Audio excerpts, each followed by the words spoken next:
کسی بھی مسلمان کی، کسی بھی اللہ کے بندے کی اگر یہ خواہش ہے کہ مجھے پیغمبر صلی اللہ علیہ وسلم کی دیدار خواب میں نصیب ہو جائے تو اسے کیا کرنا چاہیے؟ اور یہ خواہش اور تمنا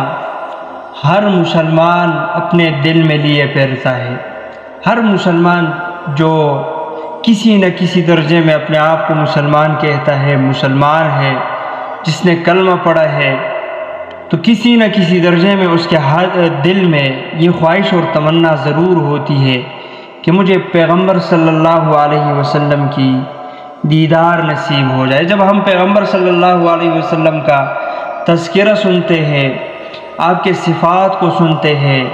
آپ کے شمائل کو سنتے ہیں، آپ کے جسم کے بارے میں،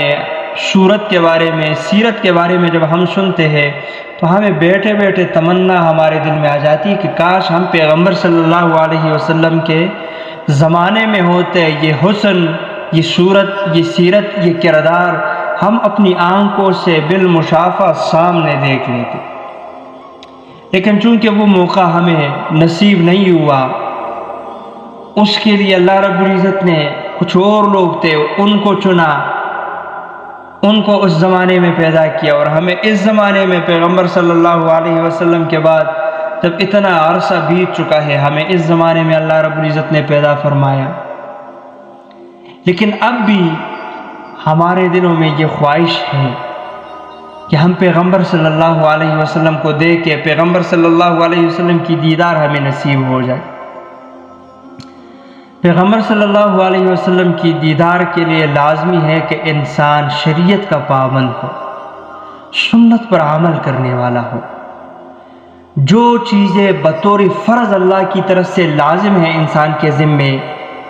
اس کی ادائیگی کرتا ہو۔ مثلا ایک آدمی ہے، وہ 5 نمازیں نہیں پڑھتا ہے، فرض نمازیں، اور وہ خواہش رکھتا ہے کہ مجھے اللہ کی دیدار نصیب ہو جائے، اللہ کی رسول کی دیدار نصیب ہو جائے، تو یہ بیوقوف ہے۔ یہ ویسے یہ تمنا اس نے دل میں بٹھائی ہے، اس تمنا بٹھانے کی ضرورت نہیں ہے۔ حقیقی انسان ایسا ہے کہ وہ فرائض تو ادا کرتا ہے لیکن سنت کا اہتمام نہیں کرتا، تو وہ بھی یہ تمنا نہ کرے، فرائض کا اہتمام کرے، واجبات کا اہتمام کرے، سنت کا اہتمام کرے۔ کم از کم یہ 3 چیزیں، باقی وہ مستحبات اور وہ چھوٹی موٹی باتیں وہ اگر نہیں ہے، لیکن یہ 3 چیزیں تو ضرور ہونی چاہیے، اور اس طرح اپنے آپ کو حرام سے بچائے۔ جن چیزوں سے اللہ نے روکا ہے ان چیزوں سے رک جائے۔ اس میں بد نظری، نظروں کی حفاظت، یہ چیز آ گئی، اور اس کے ساتھ ساتھ جس بستر پر لیٹ رہا ہے وہ بستر پاک و صاف ہو،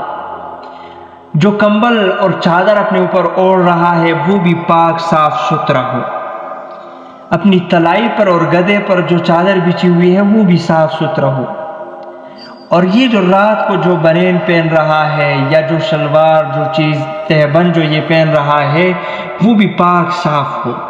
اور خود بھی باوضو ہو کے لیٹے۔ ہمارے ہاں عادت ہوتی ہے لوگوں کی کہ سونے سے پہلے جا کے پیشاب کر لیتے ہیں، وضو توڑ کے آ جاتے ہیں، اور پھر اس طرح بغیر وضو کے سو جاتے ہیں۔